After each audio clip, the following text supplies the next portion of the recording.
Maligayang pakikinig sa Tagalog Audio Bible PH. Marcos Kapitulo 1. Ang pasimula ng Ebanghelyo ni Jesucristo, ang anak ng Diyos. Ayon sa pagkasulat kay Isaias na propeta, narito, sinusugo ko ang aking sugo sa unahan ng iyong mukha, na maghahanda ng iyong daan. Ang tinig ng isang sumisigaw sa ilang, ihanda ninyo ang daan ng Panginoon, tuwirin ninyo ang kanyang mga landas. Dumating si Juan na nagbabautismo sa ilang at ipangaral ang bautismo ng pagsisisi sa ikapagpapatawad ng mga kasalanan. At nilalabas siya ng buong lupain ng Judea at nilang lahat ng mga taga-Jerusalem at sila'y binabautismohan niya sa ilog ng Jordan na nagpapahayag ng kanilang mga kasalanan. At si Juan ay nananamit ng balahibo ng kamelyo at may isang pabigkis na katad sa palibot ng kanyang baywang at kumakain ng mga balang at pulot-pukyutan. At siya'y nangangaral na nagsasabi, sumusunod sa hulihan ko ang lalong makapangyarihan kaysa akin. Hindi ako karapat dapat yumukod at kumalag ng tali ng kanyang mga pangyayari. Pinabautismohan ko kayo sa tubig, datapat kayo'y babautismohan niya sa Espiritu Santo. At nangyari ng mga araw na yaon, na nanggaling si Jesus sa Nazaret ng Galilea, at siya'y binautismohan ni Juan sa Jordan. At karakarakang pag-ahon sa tubig, ay nakita niya biglang nabuksan ang mga langit, at ang Espiritu na tulad sa isang kalapati na bumababa sa kanya. At may isang tinig na nagmula sa mga langit, ikaw ang sinisinta kong anak, sa iyo ako lubos na nalulugod. At pagdakay itinaboy siya ng Espiritu sa ilang, at siya'y nasa ilang na 40 araw na tinutokso ni Satanas, at kasama siya ng mga ganid at pinaglingkuran siya ng mga anghel. Pagkatapos ngang madakip si Juan, ay napasa Galilea si Jesus na pinapangaral ang Ebanghelyo ng Diyos. At sinasabi, naganap na ang panahon at malapit na ang kaharian ng Diyos. Kayo'y magsisi at magsisampalataya sa Ebanghelyo. At pagdaraan sa tabi ng dagat ng Galilea, ay nakita niya si Simon at si Andres na kapatid ni Simon na naghahagis ng lambat sa dagat, sapagkat sila'y mga mamamalakaya. At sinabi sa kanila ni Jesus, magsisunod kayo sa aking hulihan, at gagawin ko kayong mamamalakayan ng mga tao. At pagdakay iniwan nila ang mga lambat, at nagsisunod sa kanya. At paglakad sa dako paroon ng konti, ay nakita niya si Santiago na anak ni Zebedeo, at si Juan na kanyang kapatid, na sila rin naman ay nasa daong na hinahayuma ang mga lambat.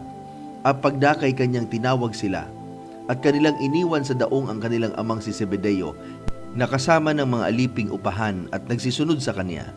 At nagsipasok sila sa Capernaum, at pagdakay pumasok siya sa sinagoga ng araw ng Sabat at nagtuturo.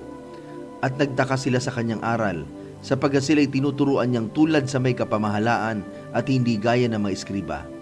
At pagdakay may isang tao sa kanilang sinagoga na may isang karumal-dumal na espiritu at siya'y sumigaw, na nagsasabi, anong pakialam namin sa iyo, Jesus, ikaw na Nazareno?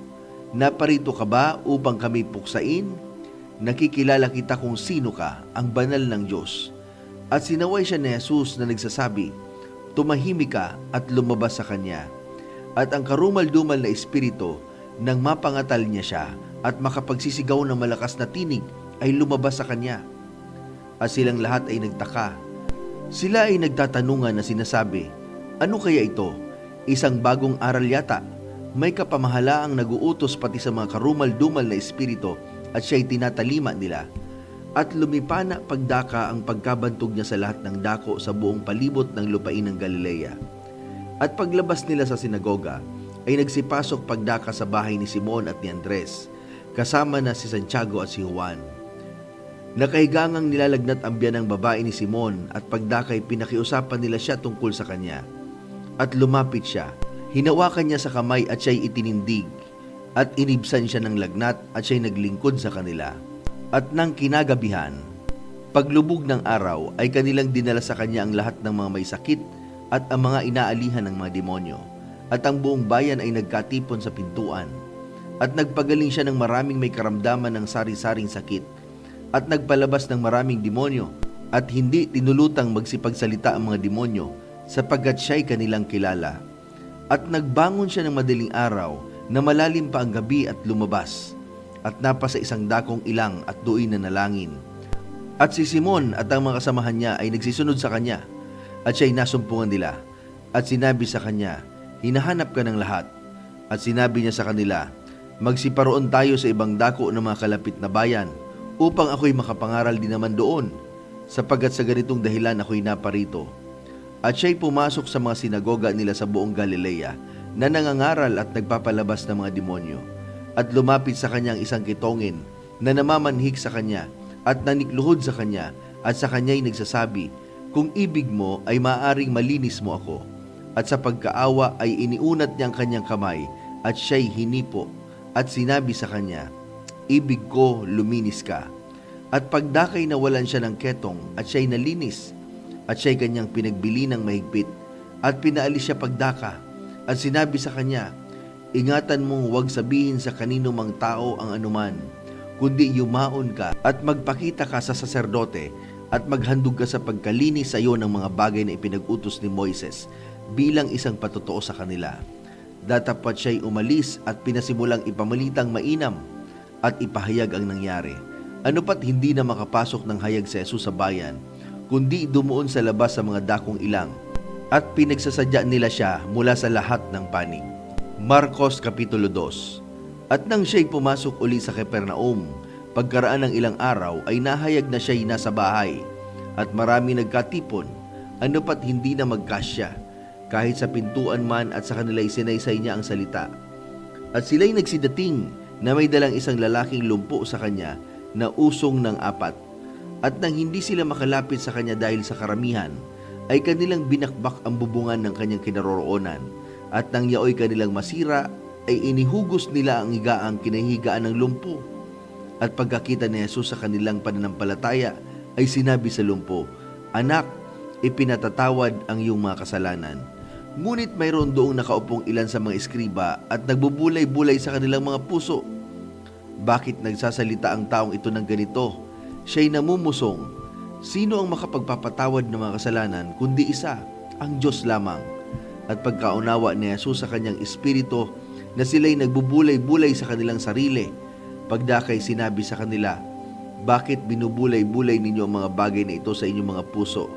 Alin ba ang lalong magaang sabihin sa lumpo, ipinatatawad ang iyong mga kasalanan, o sabihin, magtindig ka at buhatin mo ang iyong higaan at lumakad? Datapat upang malaman ninyo na ang anak ng tao ay may kapamahalaan sa lupa na magpatawad ng mga kasalanan. Sinabi niya sa lumpo, sa iyo ko sinasabi, magtindig ka, buhatin mo ang iyong higaan at umuwi ka sa bahay mo. At nagtindig siya, at pagdakay binuhat ang higaan, at yumaon sa harap nilang lahat.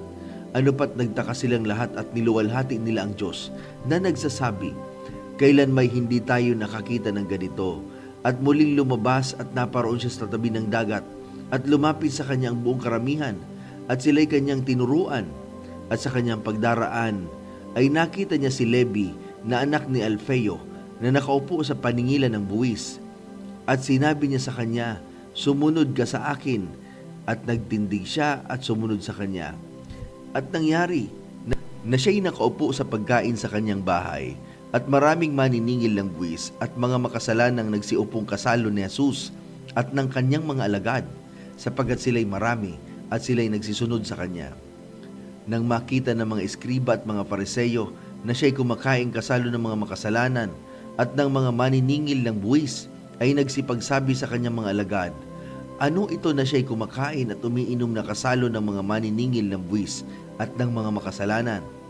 At nang ito'y marinig ni Jesus, ay sinabi niya sa kanila, hindi nangangailangan ng manggagamot ang mga walang sakit, kundi ang mga may sakit.